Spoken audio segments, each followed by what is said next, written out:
Hey guys, how you doing? It's the Big Fig from my First Shot Shooting Academy. I'm here with my vicious pit bull rock wilder mix.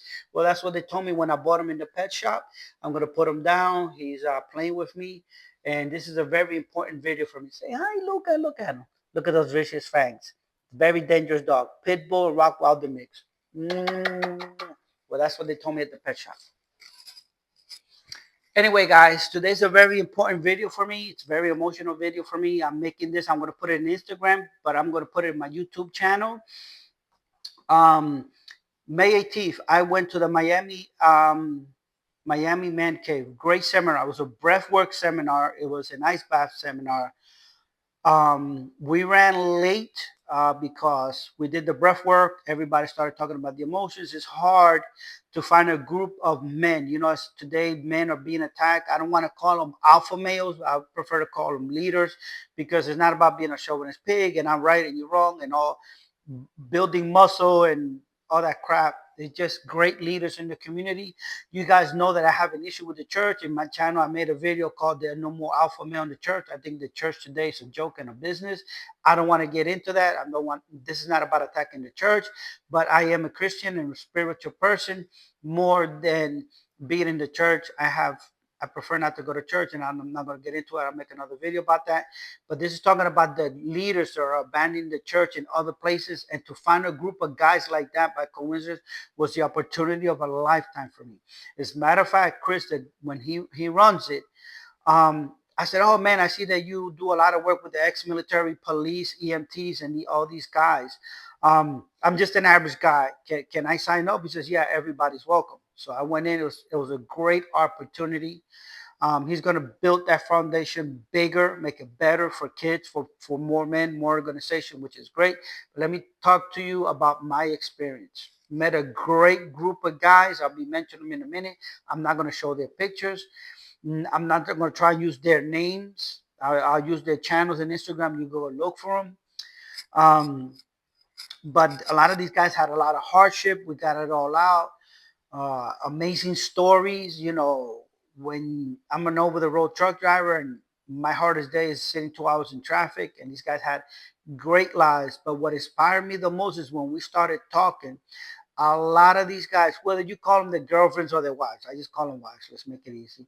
Have tremendous wives behind them. When I started talking about my wife, she's a great wife. She helped me a lot. I lost a ton of weight. She's always motivated, been there with me, supports me. One of the things that I never did was hug my son or kiss my son because I thought it was weakness. I love my daughters. You guys know that's part of my babies. But my wife helped me to hug and have a great relationship with my son now. As you guys know, he works with me at Old Dominion. And these guys, they seen that when they talked experience, I said, man, let me show you one of the things that motivated me after that meeting was that like take it to the gym. He has a great his girlfriend, wife with him, and they work together, promote together, compete together. He's a professional bodybuilder trainer. Go check him out. Great guy, amazing story. But he has a wife that supports him, girlfriend, however you guys want to take it. But I mean, I love seeing his videos every morning. I look for because he starts at 3, 4 o'clock in the morning. I'm on the road. I start looking through Instagram, see what he's got to say, how people are working out. Anyway, also Chris, the founder of this organization, Miami Man Cave, he's gonna expand it, do more ice baths, sauna, all that stuff, and make it like a alpha male hangout or leaders of the community hangout. I don't like using that word alpha male because we're more like sigmas. You know, we love our wives, family, but we take care of business when it has to be taken care of. He's an ex-military guy, ex-SWAT cop, tremendous record, tremendous story, and his girl supports him 100%.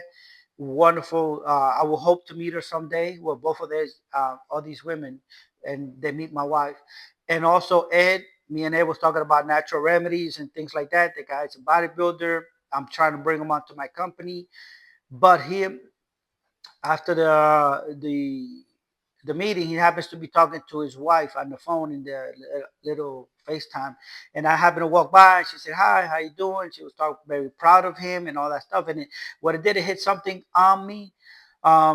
because I have two tattoos. The people that know me, I have two tattoos in the back of the leg, and one of them is Proverbs 19:21:19. I took the picture, and I want you to see. And right after that meeting and stuff, I went to a tattoo shop. And if you guys don't know what that Proverbs 21:19 is, a man rather live in the wilderness than with a contagious woman. And my wife upset me one day. That man, fuck this. Yeah, I was wrong for that. And I know it affected her a lot. But after that seminar, it changed me. I don't know how it changed the other guys. I'm telling you my story. And I'm going to put it on YouTube because it's going to be too long for Instagram. But I went and um, and I changed it. And I changed it, and I'm going to show you here. The guy put a crown, as you can see here, to cover that number up. And you see the number now, 1820. Oh, perfect. So I'm not good with the technology stuff. But you see it? Let me put it right here. See how the crown is covered? 1822. This is halfway done. I should have downloaded a picture. I know I have it and made it bigger of the whole thing done. And what that one is, a man that finds a wife finds a good thing and finds favor with the Lord. And that's how I feel about my wife. You know, we got our problems like everybody else, um, family and stuff like that. Nothing else. Don't make it a drama thing, abuse and whatever. No, it's just the life that I lead. You know, working so much, so many hours, it puts a stress on a family. But we all have to do what we have to do. Now I'm working. For me, is locally. I don't run the road anymore. As you guys know, I used to be 6 weeks out, a weekend in, 6 weeks out, a weekend in. Now, for now, what I'm doing is I'm going from Miami to Reddick, Florida, which is almost where I live, and then shoot right back down. I do that all week. Weekends I'm off, so I work nights. Then you guys know I go to the gym right after that, go to sleep, prepare my meals, and do it again. Eventually, as you guys know, I moved to Bellevue, Florida. I don't live in Ocala. I want to say Bellevue because the next major city is only 10 miles from here. They're building a terminal from the ground up. You guys seen 100 videos of building this terminal in Wildwood, Florida. And what I'm gonna do when they eventually open, they were supposed to be open in the spring, but like Joe Biden messed up the economy so bad that Trump's got to do so much that now it might not be open to January of 2026. I'm not sure. Not making no comments. Let's see if I gotta deal with it, dude. It sucks that my wife is up here and I'm down there. I try to come home at least every other weekend. I try to spend more. One thing in the seminars, I want to spend more time with my family that I talked about because you know my kids call me Mister, they don't call me Daddy. Though they're adults now, so I try to spend as much time as I can. Hopefully, when I move up here, they'll be coming here on the weekend, especially my granddaughter. And my son works with me, so we try to hang out, but he's got his life too, and I motivate him to go do his own thing. He's got his girlfriend. You go live your life, go do your stuff. You know, you get a weekend off like me. He gets Friday, Saturday off. He's back to work Sundays. I said, you're not gonna, you know, and I work Friday night to Saturday morning. We go to the gym every Saturday morning and every Monday morning because he gets done about 5 o'clock, 6 o'clock. I wake up, go to the gym, and we try to work out together. Then he goes to sleep, and I go do my routine, and I eventually go to sleep. Anyway, the reason is because man, I met a bunch of great guys.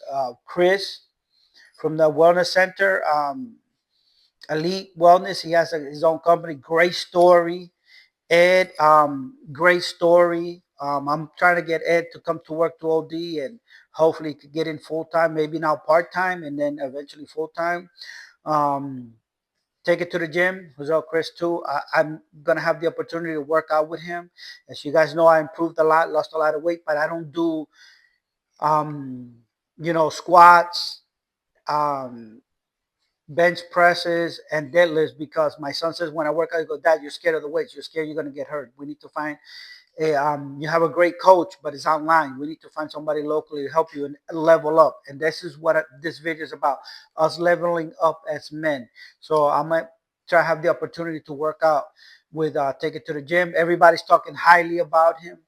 Um, Chris, the foundation of the organization. Jay, there's a bunch of guys. And it was a great opportunity. And it's nice to find leaders in the community and guys that are going to the same things you are to help us elevate as men, as Christians, and as spiritual people, not just Christian, because you want to be spiritual.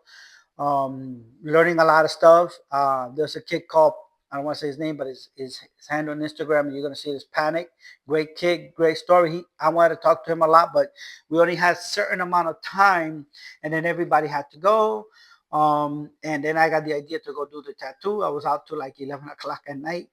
Um, so I wish it would have gone more. He's gonna do more of them, guys. I recommend to go do this breath work, ice bath. As you guys know, I did the Wim Hof. This is better, but it's just leveling up in every area: physically, spiritually, emotionally. Being a man, being a protector, being a father, being a husband, being a business owner. You guys know I'm a truck driver, but I do my NRI stuff on the side, try to help the community. I don't charge much. I just prefer to take beginners and show them the basics and then turn them into the pros. Hey, let them show you how they do it. Anyway, guys, also I got this tattoo real quick. You guys saw that in the back of my leg. I changed it, but this really hit my wife. She didn't even realize it. She thought it was a fake tattoo. Somebody in the church saw it and liked it, and it says, let's see, um, I made it small again. Shoot, there we go. Just so hard to do. If you can see, it says, "My loving wife Wanda." So I made this video for her. I made that tattoo for her. She was surprised. She was very emotional because I know the other one did bother her and hurt her. So changing my ways, trying to be a better man. You know that my motto is big men do have a sense of style. And just trying to be a better person, trying to be a better father, trying to be a better everything else. And a man of God, and more, I think more spiritually. Like I said, I'm going to keep saying it. I think today's church is a business, but I don't want these guys to get attacked for that. That's my personal opinion. Hope to continue to hang out with these guys as long as I'm not near, even if I got to take a road trip 1 weekend a month when I move up here. And remember, guys, big men do have a sense of style, even when we're improving our lives. See you guys in the next video. I'm going to put this in YouTube, Big Fig 623. Look for it. See you guys in a few.